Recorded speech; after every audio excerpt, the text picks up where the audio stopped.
बड़ी हो गई कि श्रीमती इंदिरा गांधी को इमरजेंसी लगानी पड़ी, जेपी को गिरफ्तार करना पड़ा और इतना अत्याचार हुआ पूरे देश के लोगों पर। जिसने कभी जिंदगी में कोई अपराध नहीं किया उनको जेलों में ठूंस दिया गया। यूनिवर्सिटी में पढ़ाने वाले प्रोफेसर्स के ऊपर यह आरोप लगाए गए कि ये बिजली का तार काट रहे थे इसलिए इनको जेल के अंदर डालो।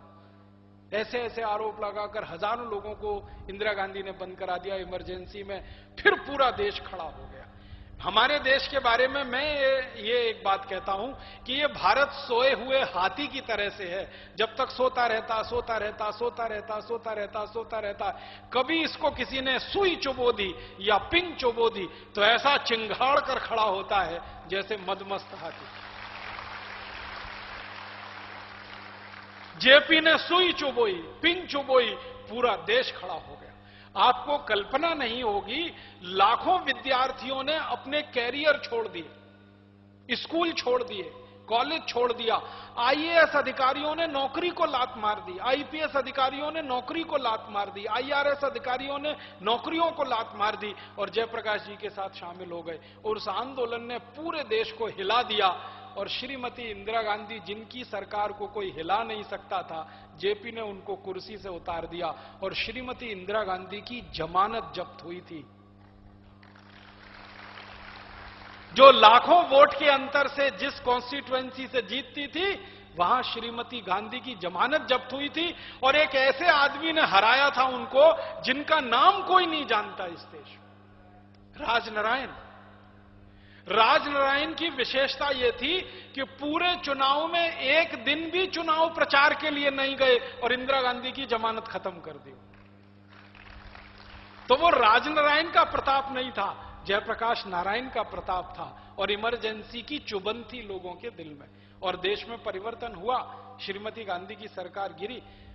दुर्भाग्य उस समय देश का क्या हुआ कि जब ये सरकार गिर गई और नई सरकार आ गई तो उस नई सरकार में वही सब पुराने लोग आ गए जिनके खिलाफ भ्रष्टाचार का आंदोलन शुरू हुआ था। यही बड़ी गड़बड़ हो गई। हमारे राजनीतिज्ञ तो बहुत चालाक और होशियार है ना। जब उन्होंने देखा कि जेपी की हवा चल रही है और सब कुछ इन्हीं की तरफ आने वाला है तो इंदिरा गांधी के जहाज से कूद कूद कर जेपी के जहाज में आके बैठ गए। सबने इंदिरा गांधी का साथ छोड़ दिया और आगे आगे आके बैठ गए। ये तो थोड़े ज्यादा दम वाले लोग होते हैं ना, तो नए लोगों को पीछे कर दिया, खुद आगे स्थापित हो गए। और तब तक जेपी बीमार हो गए, उनकी किडनी फेल हो गई थी, उनको जहर दिया था। चंडीगढ़ जेल में जब उनको गिरफ्तार करके रखा गया तो जहर दिया गया था उनके खाने में, तो दोनों किडनियां खराब हो गई, तो उनको डायलिसिस पे रहना पड़ा और बाद में उनकी मृत्यु हो गई। और वो जो प्रयोग हुआ था वो एक तरह से असफल हो गया, लेकिन परिवर्तन हुआ। जेपी ने जो सपना देखा था कि मैं इनकी चूल तो हिला ही दूंगा जो करप्शन के आधार पर खड़ी हुई है, वो कर ही दिया उन्होंने। तो मेरे कहने का मतलब यह है कि भारत के इतिहास में अगर आप इसको ध्यान देंगे तो किसी एक व्यक्ति ने विचार दिया है, संगठन खड़ा किया है, लाखों करोड़ों लोग फिर उसके साथ जुड़े हैं और परिवर्तन हुआ है। तो स्वामी जी जो आज ये कह रहे हैं ना, उनको दिखता है, हम लोगों को तो कम दिखता है, लेकिन स्वामी जी को ज्यादा दिखता है। अगले 20 साल का उनको दिख रहा है, 25 साल का दिख रहा है, 50 साल का दिख रहा है। स्वामी जी अक्सर मुझे ये कहते हैं जब मैं उनके साथ अकेले में होता हूं कि कुछ बड़ा तो होने वाला है और कोई जलजला तो आने वाला है। ये आज आपको नहीं दिखता, मुझे नहीं दिखता, हमको नहीं दिखता, क्योंकि हमारी दृष्टि छोटी है, हम उतना दूर तक नहीं देख पाते हैं। जो विजनरी होता है ना, दृष्टिकर्ता जिसको कहते हैं, वो दूर की देखता है। हम तो सैनिक हैं, सेनापति है, वो दूर की देखता है। तो स्वामी जी को दिख रहा है कि कोई बड़ा जलजला तो आने ही वाला है और ज्यादा दिन नहीं, 2-4 साल में ही आने वाला है।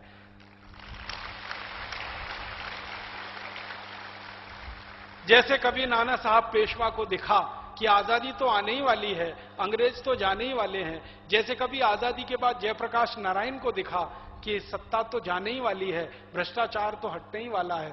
जैसा कभी महात्मा गांधी को 42 में दिखा कि अंग्रेज तो जाने ही वाले हैं, आजादी तो आने ही वाली है, वैसे ही आज परम पूजनीय स्वामी जी को दिख रहा है कि ये व्यवस्था तो बदलने वाली ही है, नई आजादी तो आने वाली ही है, नई व्यवस्था तो आने वाली ही है।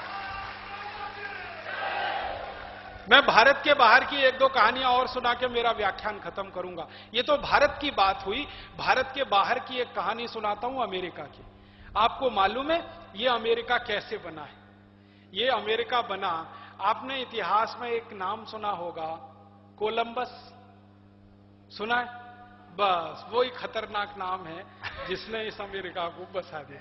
भारत वाली क्रांति के बारे में एक बात और बता देता हूं, लेकिन जो भूल मेरठ ने की वो तुमको नहीं करनी है। उतावला नहीं होना है, उतावला नहीं होना है, जल्दबाजी नहीं करनी है, पागलपन नहीं दिखाना है। और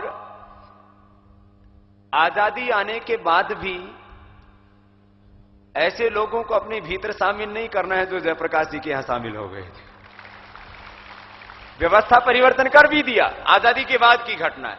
तो ये एक अभियान है, पूरी पवित्रता के साथ इसको चलाना। इतिहास इसलिए दोहराया जाता है, इसलिए सुनाया जाता है, इसलिए बताया जाता है कि उसमें जो गर्व करने वाली बातें हैं उससे अपना स्वाभिमान जगा सकें, और जो सावधानी वाली बातें हैं उनसे सीख भी ले सकें। तो 1857 की क्रांति हमारा स्वाभिमान जगाती है। जयप्रकाश नारायण की क्रांति हमें एक हौसला देती है, लेकिन इसके साथ एक पाठ भी पढ़ाती है। इसलिए इस बार जो क्रांति आए, इस बार जो यह आंदोलन आगे बढ़ रहा है, इस बार जो यह परिवर्तन होगा, वो इतनी सावधानी से होगा कि हम अपनी अतीत की भूलों को उसमें दोहराने नहीं देंगे। माने हमारा जो मकसद है कि हम चाहे वो भ्रष्टाचार को मिटाने की बात हो, चाहे वो शिक्षा में सुधार की बात हो, चाहे वो पूरे देश की कानून व्यवस्था, शासन व्यवस्था, पूरे देश की असमानता, बेबसी, लाचारी, गुलामी को मिटाने की बात हो, इसमें हमें उतावलापन नहीं करना। इसलिए हमारे कुछ लोग जो है ना एकदम से करते, बाबा जी कब हो जाएगा परिवर्तन? अरे थोड़ा धैर्य तो रख ले, थोड़ा ही धैर्य रखो, स्वयं से शुरू करो यात्रा को, अंतःकरण शुद्ध करो अपना। बिना अंतःकरण शुद्ध किए यदि सत्ता भी मिल गई तो हम भी बेईमान हो जाएंगे। साम्राज्य मिल गए, परिवर्तन हो गया, सब कुछ हो गया, लेकिन आदमी का ईमान जब तक नहीं बदलेगा, उसका मन बदलत नहीं, चेतना चित्त जब तक नहीं बदलेगा।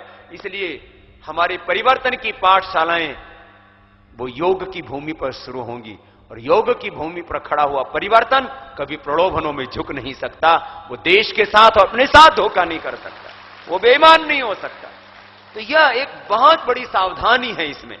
इसलिए परिवर्तन होगा। 1857 की क्रांति में 7 वर्ष लगे थे, जेपी की क्रांति में 2.5 वर्ष लगे थे। इस क्रांति में 1 वर्ष में यह अभियान इतनी बुलंदी तक पहुंच जाएगा। कल भाई राजीव के पास में एक भाई फोन करके बोलता है, अभी तो भारत स्वाभिमान का जो ब्रांड वैल्यू है वो बहुत बड़ा हो गया है। भारत स्वाभिमान का नाम 1 वर्ष के भीतर भीतर, अभी तो 1 वर्ष 5 जनवरी को होगा, अभी भारत स्वाभिमान की स्थापना 5 जनवरी 2009 को हुई है। अभी यह पूरा अभियान आज की स्थिति में बोले तो अभी 5 महीने भी पूरे नहीं हुए। 5 महीने में इस भारत स्वाभिमान के अभियान को देश के करीब करीब 50 करोड़ लोग ये जानने लगे हैं कि कोई अभियान शुरू हो गया है देश के अंदर। भारत स्वाभिमान का नाम लोगों की जुबान पर आ गया, उसकी पूरी फिलॉसफी उनको नहीं भी पता हो, लेकिन ये जरूर पता है वो बाबा रामदेव ने योग कराने के साथ साथ एक कोई दूसरा काम शुरू कर दिया है। 50 करोड़ से ज्यादा लोगों तक 5 महीने में कोई बात पहुंच जाए, हम आने वाले 1 वर्ष के भीतर यह आवाज इस देश के 100 करोड़ लोगों के कानों तक पहुंचाएंगे। यह अभियान आगे बढ़ेगा, लेकिन इसमें सावधानी रखनी है। 1 वर्ष में अभियान शुरू हो खड़ा होगा, और उसके बाद में आंदोलन की दिशाएं तय होंगी, किस तरह से हमें परिवर्तन को बड़े रूप में शुरू करना है। इसलिए जल्दबाजी नहीं होनी चाहिए, धीरज से काम। और मैंने कहा हमारे इस कार्य की पाठशाला क्या है, इसके ट्रेनिंग सेंटर कहां है, ये तैयार कहां से होगा? योग की कक्षाओं से तैयार होगा। इसलिए स्वयं योग करना है, औरों को योग कराना है, खुद